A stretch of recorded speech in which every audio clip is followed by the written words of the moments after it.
Hey guys, welcome back. We're diving back into the dungeon beneath. It's been a little while here. Let's jump in, and today we're actually going to try New Game Plus Plus, which, spoiler alert, is I've never defeated this difficulty setting.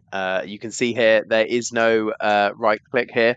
I've always found this pretty difficult. Enemies are stronger and allies are weaker, so it's a double-edged sword here. Harder to keep our allies alive, and the enemies are tougher. So let's see how we get on, and we'll see who we've got to choose from here. So, first off, we've got Elsbeth, who has the ability Soulcast 1, deal 2 damage to the nearest enemy, max souls +1 and inexhaustible. Has the Staff of the Void. At the round end, deal 1 damage to a random enemy. That's pretty good. Every turn we'll be doing a random damage. Quite good early on, gets worse as we get further. We've got the Alliance Skull, so we're more likely to find Undead. Could be interesting. We've not really tried Undead Soulcast too much so far. And Alliance Heart, so more likely to find characters that use health, or heal health, get benefits when they get healed, etc. So yeah, interesting. We've also got Aloha, who is a 1/7, so less attack but more health than Elsbeth. With the follow-up, give an ally in this lane +1 power, so we've got the power synergy going on. And Jack's Fiddle, when you visit a campfire or bonfire, gain 3 gold. They have the Sun Alliance, which is characters that gain and use power, and they have the Claw Alliance, so more likely to find beasts. We haven't really delved into the Undead faction yet, and we haven't made the most of Soulcast. We've had one character that used a little bit of Soulcast, and it seemed to be quite fun. So let's try out Elsbeth, and we'll see how far we can get on New Game Plus Plus. Let's dive in. Hello, Mr. Keeper. We are here for Abaddon. Let's see how we get on. There is no turning back now. So we have our 2 followers as always, just 1/2s. They can only be in the front. Very useless. We want to get rid of them as soon as possible. And today we have the Druid, who is a level 1 human mage, a 1/2, so 1 attack, 2 health.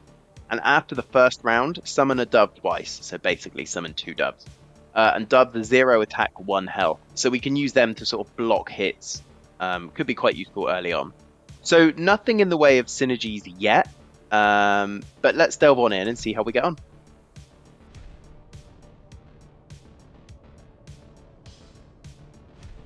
Okay, so we can choose a boon here.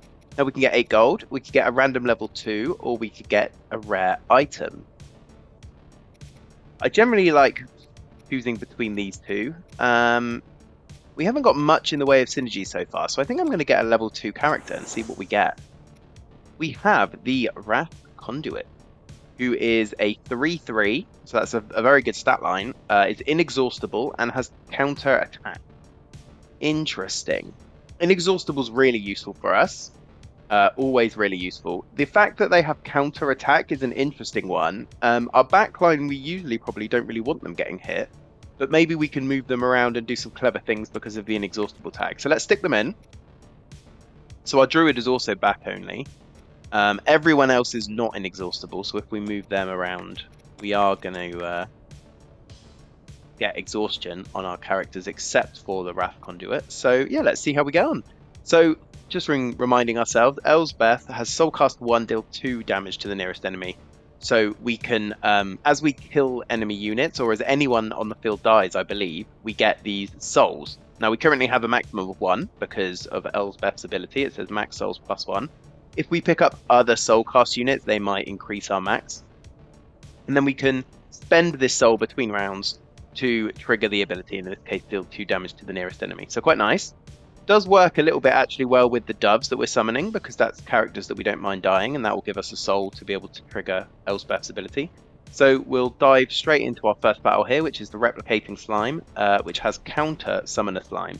And remember that counter triggers when we hit them.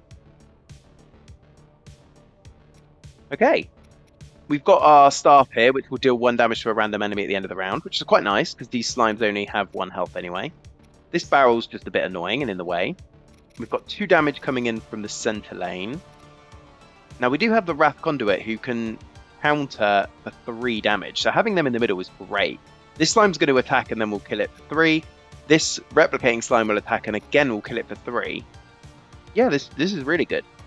So then the question is what we do with anyone else. I don't think it really matters. I guess it makes sense to move Elsbeth. And in fact, I think if we do this, we just win. Yeah, I think the only way that we don't win here is if when we hit the replicating slime with Elsbeth. Oh, actually, hang on. We will hit the replicating slime twice. Yeah, if it summons another slime here. Oh no, it should be fine because when the replicating slime attacks, we're just going to counter it. So yeah, I think this counter ability in the first few fights is going to be really strong here. Yeah, wow. So yeah, big 6 damage coming in total there. Well, actually 9 because they attacked as well. So yeah, huge damage coming in from our Wrath Conduit there. That's really nice. So let's see what we find at the campfire. I think ideally we're looking for Soulcast units. We have the Channeler, an Elf Fighter, who has the follow-up trigger all allied Doom effects. Now that could be fun if we had some Doom units going on. I could see that getting really broken, but we don't have Doom going on at the moment. Doom and Hope Doom and Soulcast work do have a little bit of a synergy because in both cases you're looking for units to die. So interesting. We've got the Cleric of the Rose, Hope, which is when an allied character's health increases, it deals a damage. And we have the Butcher, who will restore a health to an ally when it kills an enemy, which is kind of hard to pull off. I mean, it does have 2 attack, which is nice. I'm not blown away by any of these. We could sell both of our frontline units and get 2 replacements. But out of these, I'm not sure who I'd even pick. The Channeler is useless at the moment because we have no Doom effects. Yeah, no one's got Doom. These two have sort of a synergy, but it's so minor. I think I'm actually more likely to just refresh here and try and find someone better.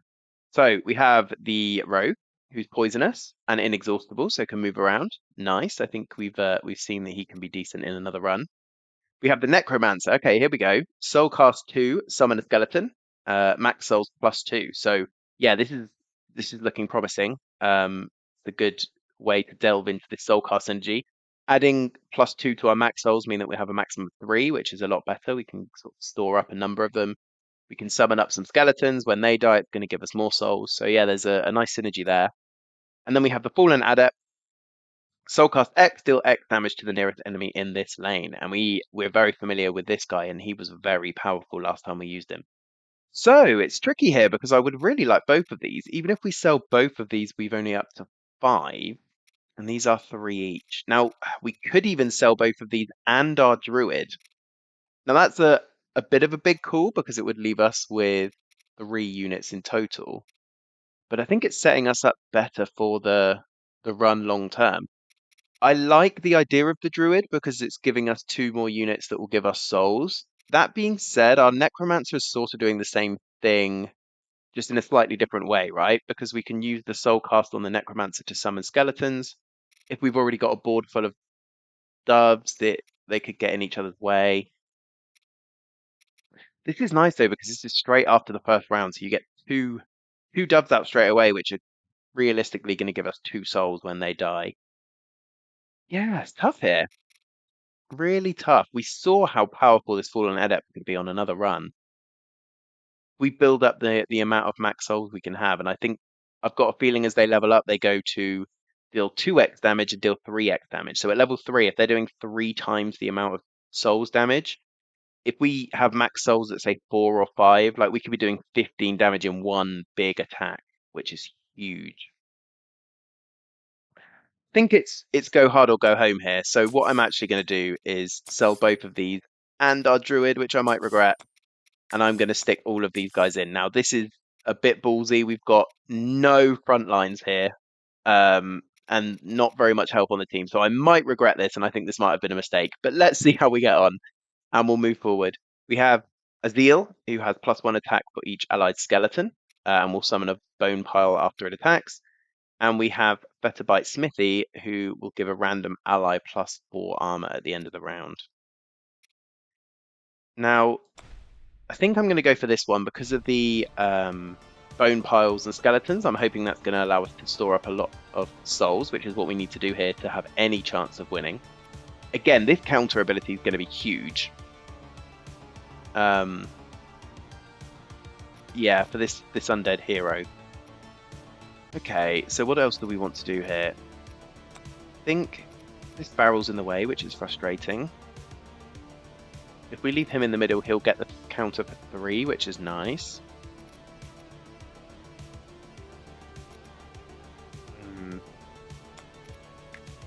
I think maybe I do this to take out the 2 skeletons on the top line. Unfortunately, it does mean that we won't do much on the bottom line, but let's send it and see how we get on. We do have this Staff of the Void, so we'll do 1 damage to a random enemy at the end of the round, so that may hit this skeleton, which we hope. Yeah, exactly, that's exactly what happened. So now actually we're in a pretty nice position.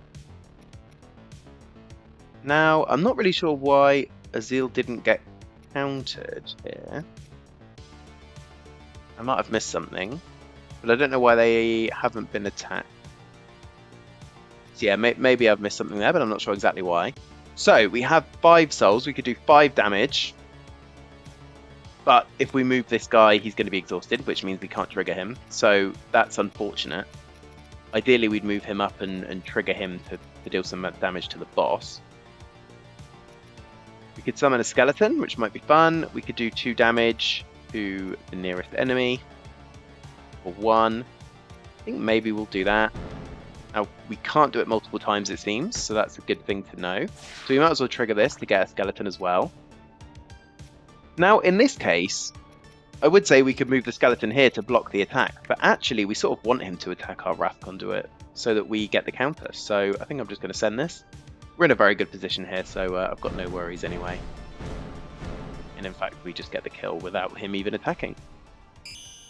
Okay. Not too bad. I'm still a bit concerned with the amount of health on our units. I think we're very dependent on having a very powerful first turn and building up some souls, and then we can sort of get some skeletons out to tank and things. So, the first question is, where are we putting this experience potion? Now, we know what the Fallen Adept does. It increases its soul cast to 2x and 3x. So let's have a quick look at the Necromancer and the Wrath Conduit in the book. So, let's see if we can find them here. There's the Fallen Adept that we've already seen. Necromancer, here we go. So, at the moment it's Soulcast 2 Summon a Skeleton. It looks like it just gets 1 point of power and 1 point of attack, 1 point of health. And then again, just on the next level up the same. So, not amazing. Not super exciting as it levels up. Have a look at the Wrath Conduit. So it's currently at level 2. Again, just 1 point of attack, 1 point of health. Not super exciting level ups for those two, so I guess it makes most sense to stick it on the Fallen Adept, because that's going to have the biggest effect when we've leveled him up. So, next question, do we want some gold? Do we want an item? I think we want an item here. I think a health item would be quite nice, just because we have no tanky units. Okay, this is sort of like a health item. At the start of the battle, gain shield. Now, this is pretty nice on our Wrath Conduit, because we want them to take an attack straight away, and then they'll counter with an attack. So, ooh, actually, do we? So, counter actually says does something when the character loses health and survives. So, maybe we don't want them to have shield, because that won't trigger their counter. So, with that in mind, I'll just stick it on one of our other guys, and we'll dive in. Hey, the dungeon boss, the Restorative Ooze. When an ally dies, restore 1 health, and we have the bonus objective, take no hero damage. So what this means with this guy is that we either want to burst him down very quickly, 6, which we could do, to be fair. In fact, we could just do that pretty much straight off the bat if we don't kill either of these, which at the moment we're not going to do. I've got a feeling if I just send this, we win. Because he'll attack for 2 and we'll counter for 3, and then he'll just do an attack for 3. And we're only doing 2 on the top line, 2 on the bottom line. So we're not killing either of these. So I'm just going to send it and see if this works.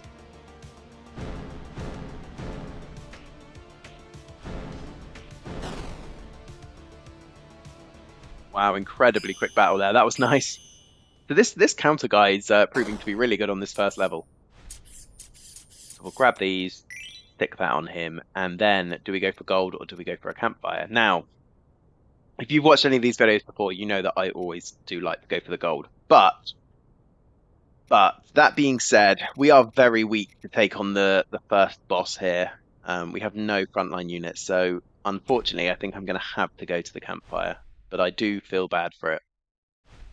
So let's see what we've got. We've got the Steel Summoner. After the first round, summon a Lesser Metal Wisp, which is 0 attack, 1 health, and at the end of the round, give another ally in this lane an armor.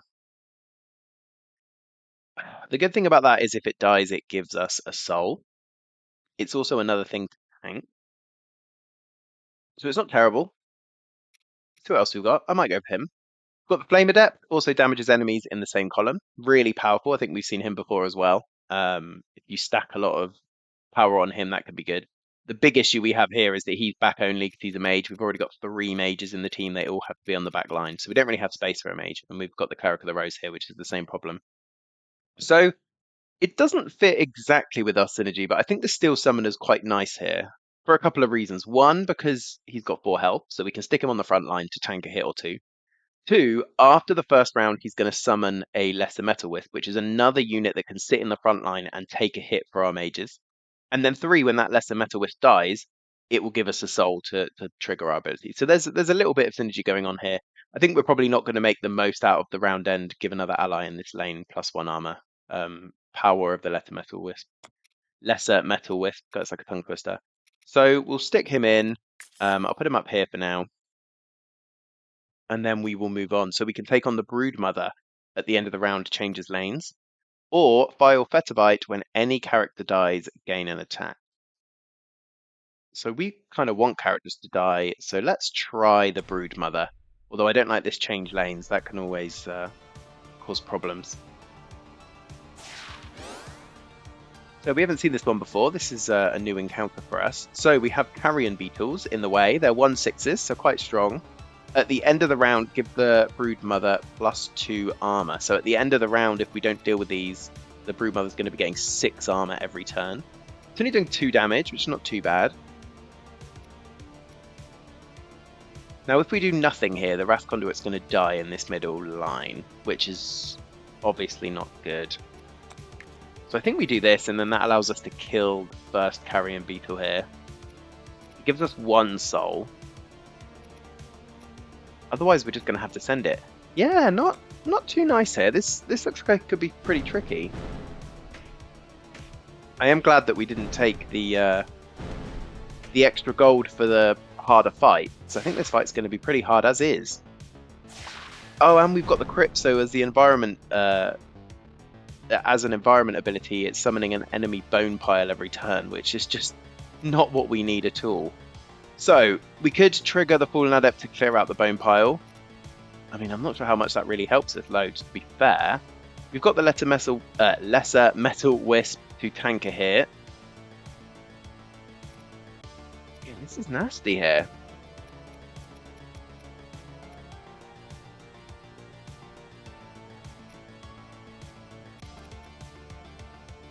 So, yeah, I mean, what am I going to do here? I could trigger this to summon a skeleton.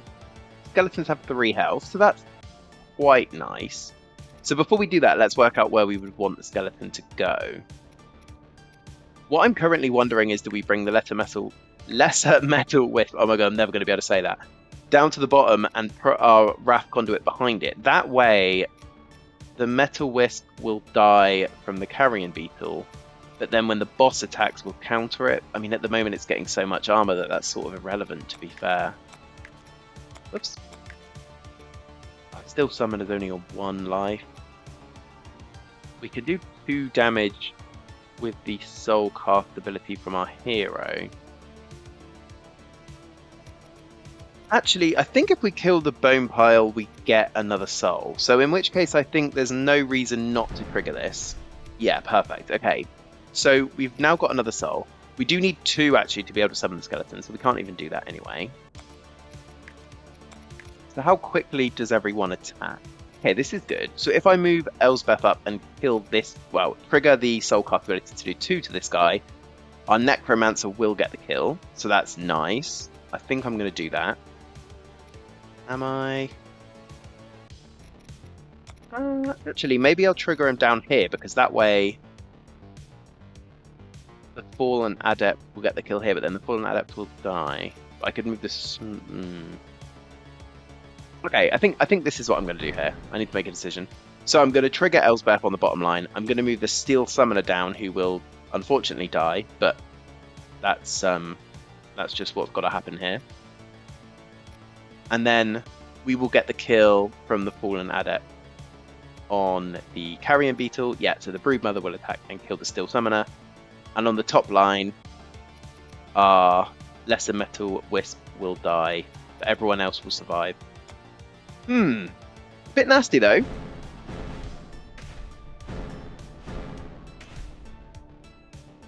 I think we're in an okay position here, and we've got 3 souls now, so that's really good. 4 souls, in fact, because of our ability triggered. So actually, we're in a really good position now.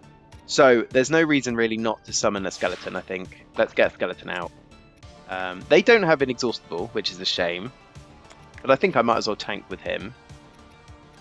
Now, do I want to do 2 damage? I could do 2 damage for 1. I might as well do that, I guess. And then I could do another 1 damage if I wanted to. I think... Hang on, let's have a quick count of how much damage we're doing. So we're going to kill this for 1. So how much damage are we doing to the Broodmother? We've got 3, 4, 5, 6, 7 at the moment. I think we just win, so I'm just going to send it. Yeah, this is a little bit tricky. We haven't quite got the synergy working yet.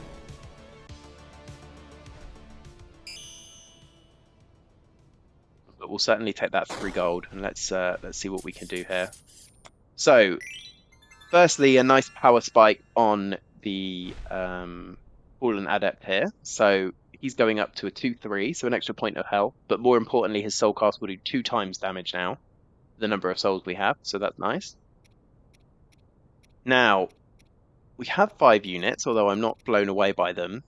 I don't think we want to trade any items. Oh no, actually, I think this guy gives us keys. I think I'm going to just get an item here and try and buff up our units.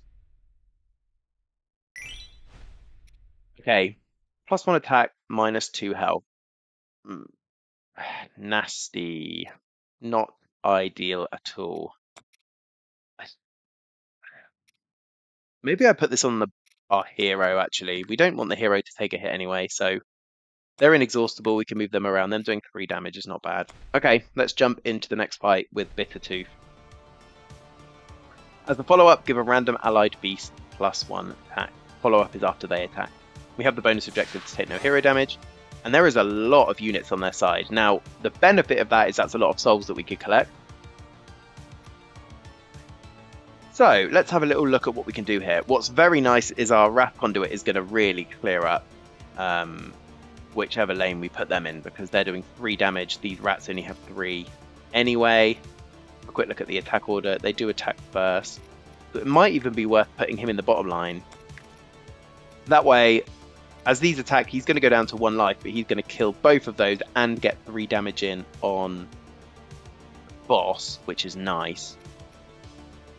If we move this guy down, we can do 3 here on the middle line, which is nice. And then we've just got our... Guess we do an extra 3 to the boss here because the Necromancer can't do much on the top line. Okay, let's send it. This is okay.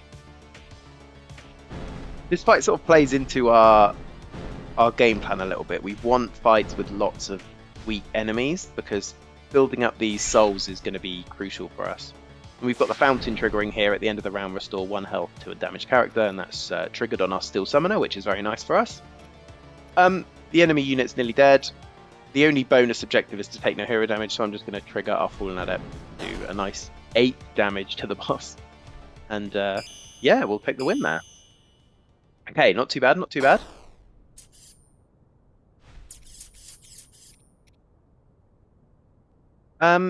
I'll just have a quick look at what the Steel Summoner will do if we leveled him up. I don't think I want to keep him in the team anyway, but let's have a quick look. So, okay, so he does get better summons at each level. Out of everyone on the team, he probably doesn't fit the best. I mean, the Wrath Conduit doesn't necessarily fit either.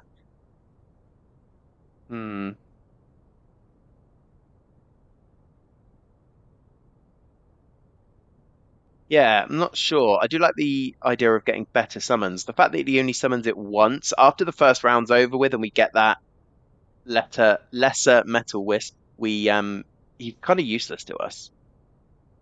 So with that in mind, I think for now, let's just keep buffing up our Fallen Adept. I think if we get him up to level 3, then we've got a real sort of workaround unit there.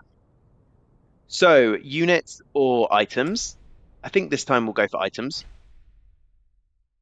and try and get some better stats on our units here. Welcome sit by. Let's have a look what we got. We've got the Cracked Soul, which is undead only. Well, that works quite well. We've got quite a few undeads, I think. Undead, undead, undead, undead. So all the backline plus our hero undead. The battle start, gain a soul, and max souls +1. I think we're going to have to go for that because allowing us to trigger one of our soul abilities straight off the bat is going to be pretty powerful. We'll have a quick look at the others. Sunstone at the end of the round, gain a power.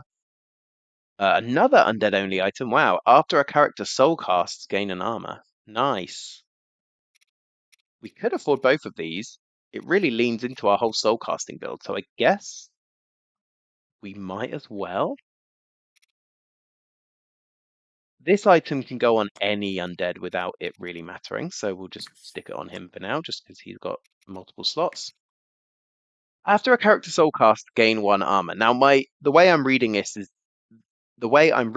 is after any character soul casts, whoever has this item will gain an armor, which is pretty good. Now it has to go on an undead unit, so we can't put it on our steel summoner. Do we put it on our wrath conduit? The counter ability doesn't work the best with armor. We sort of want them to heal rather than gain armor. So what I might do is stick it on our necromancer for now. Now we have 3 more gold. That's not really enough to do anything with. So we'll jump into the boss here off the first floor. And we'll see how we get on. I'm not feeling super strong, but let's see what happens. So we're against the dungeon boss, Reanimated Colossus, who attacks twice. Now this is kind of nasty. This 2 damage twice is going to cause us problems. We've also got 2 Twin Mancers here. As a follow-up, they will summon a bone pile, so we want to just clear them out as soon as we can. Well, alternatively, we let them summon bone piles because that builds up our souls. Now we could do 2 damage straight off the bat here with our hero or our Fallen Adept. I think we just can't handle the extra damage every turn that these Twin Mancers are going to be doing if we keep them alive, because we're so weak as a set of units. I think I'm going to trigger this guy, and that's exactly what we wanted to happen. So this Necromancer got the armor from that item that we just put on them, so they're going to now easily tank this Twin Monster attack. So maybe we do keep this top one alive, and then meanwhile we just do what we can to clear out the bottom one and the boss. Now, the only way that we survive the first attack is if we let our Fallen Adept tank it with the shield.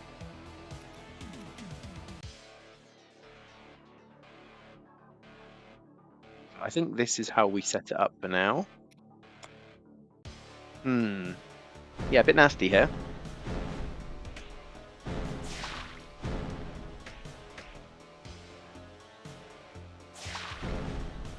Okay, that's good.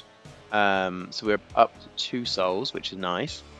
We could summon a skeleton here, and I think, in fact, I will summon a skeleton because the skeleton with 3 health is the perfect break point to be able to tank the boss's attacks here. Now, the question is, do we want to try and stop the Twin Mancer from dying, and how would we do that? I think if we just... Oh, the Wrath Conduit is inexhaustible, so I think then we do this.